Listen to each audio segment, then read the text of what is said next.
It was once of the glistening waters of the Bay of Bengal that there existed an introverted little island called Ross Island, the whimsical administrative headquarters of the British in the Andamans in 19th century. Despite being small, it was no less referred to as the Paris of the East due to its grandeur it carried.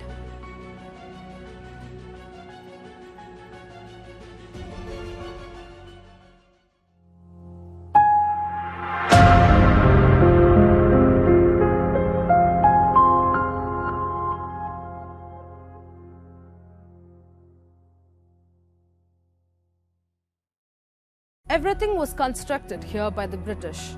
The most luxurious bungalows, the best manicured gardens, a bakery, a chapel, even an incredible grand ballroom, where the officers used to dance the nights away, accompanied by their families.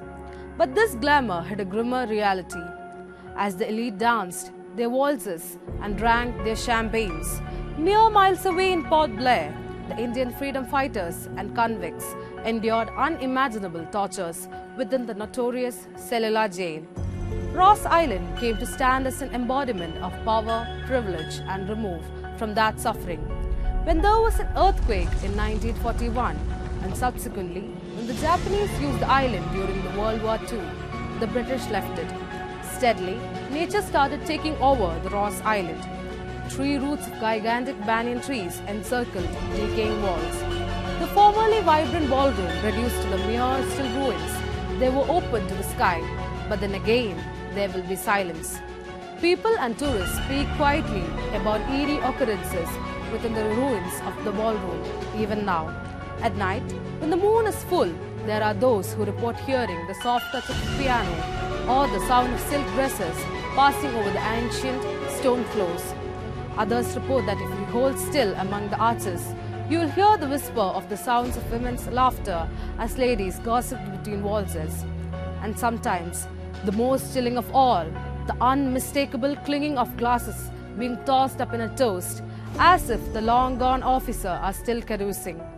These tales make Ross Island something more than a historical site, something that is as if time has wrapped upon itself, somewhere where the great past and ghostly whispers coexist.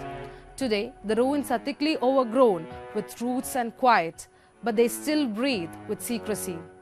Walk through them and you will feel that too, that intangible touch of history, that they still remember that although the empires crumbled, the memories of its nights of wine and sparkle still whisper on the sea breeze that carries the tang of the sea.